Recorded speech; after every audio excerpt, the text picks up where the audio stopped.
എല്ലാവർക്കും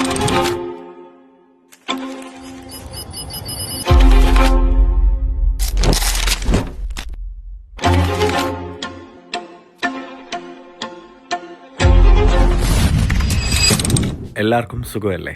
once again welcome to med by chance. ഇന്ന് നമ്മളൊരു യാത്ര പോവാണ് ബെൽഫാസ്റ്റിലേക്ക്, the city that has made the wonder. Titanic എന്ന മഹാ അത്ഭുതം ഈ ലോകത്തിന് സമ്മാനിച്ച നഗരം. And we chose the most scenic route to get there. ഏകദേശം 8 മണിക്കൂർ നീണ്ട യാത്ര, അതും കടലിലൂടെ. ഇതാണ് Stena Line. Liverpool to Belfast connect ചെയ്യുന്ന ഒരു ഫെറി സർവീസാണ്. പല കാര്യങ്ങൾ കൊണ്ട് ഈ യാത്ര ഞങ്ങൾക്ക് എല്ലാവർക്കും ഭയങ്കര സ്പെഷ്യലാണ്. ഇത് ഞങ്ങളുടെ ഫസ്റ്റ് എവർ കപ്പൽ യാത്രയാണ്. കുഞ്ഞിനെയും കൊണ്ടുള്ള ഞങ്ങളുടെ ആദ്യത്തെ ലോങ് ജേർണിയും ഇത് തന്നെയായിരുന്നു. 2 തരത്തിൽ നമുക്ക് ചെക്ക് ഇൻ ചെയ്യാം. നമ്മുടെ സ്വന്തം വണ്ടി കപ്പലെ കയറ്റിക്കൊണ്ട് നമുക്ക് ബെൽഫാസ്റ്റ് പോകാം. അതല്ലാതെ ഇവിടെ നമ്മുടെ വണ്ടി പാർക്ക് ചെയ്ത് ബൈ ഫുഡ് ചെക്ക് ഇൻ ചെയ്യാനുള്ള ഓപ്ഷനും ഉണ്ട്. അവിടെ വേറൊരു വണ്ടി ഉള്ളതുകൊണ്ട് തന്നെ ഞങ്ങളുടെ കാറ് ഞങ്ങളിവിടെ പാർക്ക് ചെയ്തു. കാറിൽ പോകുമ്പോൾ നമ്മുടെ ലഗേജ് ഒന്നും പുറത്തെടുക്കേണ്ട ആവശ്യമില്ല. വണ്ടി നേരെ ഷിപ്പിനുള്ളിൽ പാർക്ക് ചെയ്ത് നമുക്ക് ലോഞ്ചിലോട്ട് പോകാവുന്നതാണ്. പക്ഷെ ബൈ ഫുഡ് ചെക്ക് ഇൻ ചെയ്യുമ്പോൾ നമ്മുടെ ലഗേജ് എല്ലാം ക്യാരി ചെയ്ത് ഈ ബസ്സിലാണ് നമ്മൾ ഷിപ്പിലോട്ട് പോകുന്നത്. 2 സർവീസാണ് സ്റ്റെന ലൈൻ ഉള്ളത്, ഡേ സെയിലിങ്ങും ഓവർനൈറ്റ് സെയിലിങ്ങും. ഡേ ടൈമിൽ ഒരു 11 മണിയോടെ സ്റ്റാർട്ട് ചെയ്ത് ഈവനിങ് 7 മണിക്ക് റീച്ച് ആകുന്ന പോലെയും, നൈറ്റിൽ ഏകദേശം ഒരു 10-10:30 ആകുമ്പോൾ സ്റ്റാർട്ട് ചെയ്ത് ഏർലി മോർണിംഗ് 6:30 ഒക്കെ ആകുമ്പോൾ റീച്ച് ആവുന്ന പോലെ.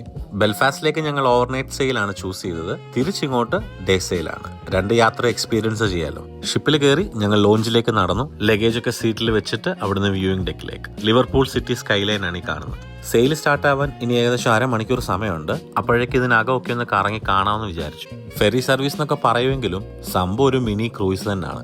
2 ഡെക്കുകളിലായിട്ട് restaurant, coffee shop, bar, private cabins, lounges, shopping areas, കിഡ്സിന് വേണ്ടിയുള്ള എന്റർടൈൻമെന്റ്, അങ്ങനെ ഒരുപാട് ഫീച്ചേഴ്സ് ഉണ്ട് ഇവിടെ. ഞാൻ പോയി വന്നപ്പോഴേക്ക് കാറൊക്കെ പാർക്ക് ചെയ്തിട്ട് ഫ്രണ്ട്സും വന്നു. ഇത് കാണുമ്പോൾ നിങ്ങൾ വിചാരിക്കും എന്തോ വലിയ സീരിയസ് ഡിസ്കഷനാണ്. പക്ഷെ സംഭവമൊന്നുമല്ല, യൂണോ കളിക്കാൻ പഠിപ്പിക്കുക. അങ്ങനെ ഞങ്ങളുടെ ബെൽഫാസ്റ്റിലേക്കുള്ള സെയിൽ സ്റ്റാർട്ട് ചെയ്തു. ഓവർനൈറ്റ് സെയിലിന്റെ ഏറ്റവും വലിയ എക്സ്പീരിയൻസ് പറയുന്നത് തന്നെ സൺറൈസിന് തൊട്ട് മുമ്പുള്ള ഈ ടൈമാണ്. ചുറ്റും മൂടൽമഞ്ഞാണ്. കടൽ എവിടെ തുടങ്ങും എവിടെ അവസാനിക്കുന്ന അറിയാൻ പറ്റാത്തൊരവസ്ഥ. കണ്ടു നിൽക്കുന്നവരുടെ മൈൻഡ് ഒരു ട്രാൻസിലേക്ക് കൊണ്ടുപോകുന്ന എക്സ്പീരിയൻസ്. അങ്ങനെ നീണ്ട 8 മണിക്കൂർ സെയിലിന് ശേഷം ഞങ്ങൾ ബെൽഫാസ്റ്റിലേക്ക് അടുത്തുകൊണ്ടിരിക്കുകയാണ്. ഇറങ്ങാനായിട്ട് ലഗേജ് ഒക്കെ സെറ്റാക്കി വെച്ചിട്ട് എല്ലാവരും വ്യൂയിങ് ഡെക്കിലേക്ക് വന്നു. ഷിപ്പ് ഡോക്ക് ചെയ്യുന്നൊക്കെ കാണാനായിട്ടാണ്. അങ്ങനെ അവിടെ നിന്ന് ഇറങ്ങി വീണ്ടും അവരുടെ തന്നെ ബസ്സിൽ കയറി ഞങ്ങൾ ചെക്കൗട്ട് ചെയ്ത് പുറത്തിറങ്ങി. ഈ സമയമൊക്കെ ആറിലോ നല്ല ഉറക്കമായിരുന്നു. അങ്ങനെ അവനെയും കാർ സീറ്റിലിരുത്തി നമ്മൾ സ്റ്റാർട്ട് ചെയ്തു. ഏകദേശം 1/2 മണിക്കൂർ ജേർണി ഉണ്ട് നമുക്ക് ഇവിടുന്ന്. ഇനി ഞങ്ങൾ എല്ലാവരും ബെൽഫാസ്റ്റിൽ വന്ന് എന്തിനാണെന്നറിയണ്ടേ? എൽ ചേച്ചിയുടെ ബേബി ഷവർ. ചേച്ചിയും അളിയനും ഡേവിഡും ഒക്കെ ഇന്നാണ് ആർലോയെ ആദ്യമായിട്ട് കാണാൻ പോകുന്നത്. സോ ഞങ്ങളൊക്കെ അതിൻ്റെ എക്സൈറ്റ്മെന്റിലായിരുന്നു. ഇത്രയും നാൾ വെയിറ്റ് ചെയ്തിരുന്ന അവനെ കണ്ടപ്പോൾ ഉള്ള അവരുടെ സന്തോഷം അത് നമുക്ക് പറഞ്ഞറിയിക്കാൻ പറ്റില്ല. അങ്ങനെ ബ്രേക്ക്ഫാസ്റ്റ് ഒക്കെ കഴിഞ്ഞ് ഞാനും കുറിയും കൂടെ ഒന്ന് പുറത്തിറങ്ങാൻ പ്ലാൻ ചെയ്തു. നേരെ അളിയൻ്റെ വണ്ടി എടുത്ത് ഞങ്ങൾ സിറ്റിയിലേക്ക് പോയി. ഇതാണ് ടൈറ്റാനിക് ബെൽഫാസ്റ്റ്. നോർത്തേൺ അയർലൻഡിലെ തന്നെ ഏറ്റവും ഫേമസ് ആയിട്ടുള്ള ഒരു ടൂറിസ്റ്റ് സ്പോട്ടാണ്. 2012 ഈ മ്യൂസിയം ഇവിടെ ഓപ്പൺ ചെയ്യുന്നത്. അതായത് ടൈറ്റാനിക് കടലിൽ മുങ്ങിയിട്ട് ഏകദേശം 100 വർഷങ്ങൾക്ക് ശേഷം. RMS ടൈറ്റാനിക് എന്ന ഹ്യൂജ് കപ്പല് എവിടാണോ ഡിസൈൻ ചെയ്ത് ബിൽഡ് ചെയ്തത് അതേ എക്സാക്ട് സൈറ്റിലാണ് ഇപ്പൊ ഈ മ്യൂസിയം ഇരിക്കുന്നത്. ഇത് കണ്ടോ, ഇതാണ് ടൈറ്റാനിക്കിന്റെ ഫ്ലോർ പ്ലാൻ. ഈ പ്ലാൻ അവർ 1:1 സ്കെയിലിൽ ആ ഗ്രൗണ്ടിൽ മാർക്ക് ചെയ്തിട്ടുണ്ട്. നമ്മൾ സിനിമയിൽ മാത്രം കണ്ടിട്ടുള്ള ടൈറ്റാനിക്കിന്റെ ഒരു റിയൽ ലൈഫ് സ്കെയിലൊക്കെ മനസ്സിലാക്കുമ്പോൾ ശരിക്കും ഞെട്ടും കേട്ടോ. ഹിസ്റ്ററി മാത്രമല്ല, ഭയങ്കര ബ്യൂട്ടിഫുള്ളും കൂടാണ് ഈ പ്ലേസ്. ഇതാണ് റിവർ ലാഗൻ. ഈ റിവറിന്റെ കരകളിലാണ് ബെൽഫാസ്റ്റിന്റെ ഷിപ്പിംഗ് ഇൻഡസ്ട്രി മൊത്തം. അലോങ് ദ റിവർ ഒരു വാക്കിംഗ് ട്രെയിൽ ഉണ്ട് ഇവിടെ. ബെൽഫാസ്റ്റ് സിറ്റി സ്കൈലൈനും പോർട്ടും ഒക്കെ കണ്ട് അങ്ങനെ നടക്കാം. ഇത് കണ്ടോ, ഞാൻ ഈ സിനിമകളിലൊക്കെ ഇത് കണ്ടിട്ടുള്ളൂ, പക്ഷെ ഇവിടെ ഉണ്ട് ഈ പരിപാടി. It's A simple of love, commitment, bond എന്നൊക്കെയാണ് പറയപ്പെടുന്നത്. ഇങ്ങനെ പേരുകളും ഡേറ്റുകളും ഒക്കെ എഴുതി അവരുടെ ഓർമ്മയ്ക്കായിട്ട് ഇവിടെ ലോക്ക് ചെയ്ത് വെച്ചിട്ട് കീ വെള്ളത്തിലേക്ക് എറിയും. അതാണ് കസ്റ്റം.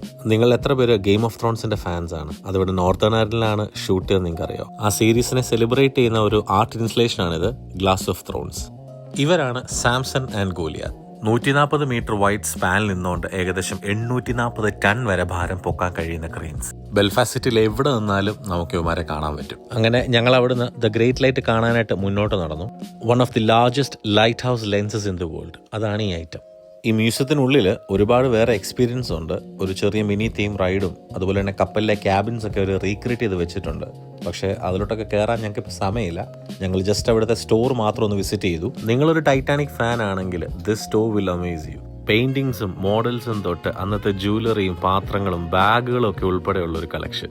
ഞങ്ങൾ അവിടുന്ന് നേരെ വീട്ടിലേക്ക് വെച്ച് പിടിച്ചു. അവരെ ആരെയും കൂട്ടാതെ വന്നതിന്റെ ഇടി മേടിക്കാനുള്ളത് അവിടെ ചെന്നിട്ട്. ഇനിയാണ് ശരിക്കുള്ള പരിപാടി തുടങ്ങാൻ പോകുന്നത്. സോ ആ വിശേഷങ്ങളൊക്കെ ആയിട്ട് നെക്സ്റ്റ് വീഡിയോയിൽ വരാം. അപ്പോൾ താങ്ക് യു ഫോർ വാച്ചിങ്.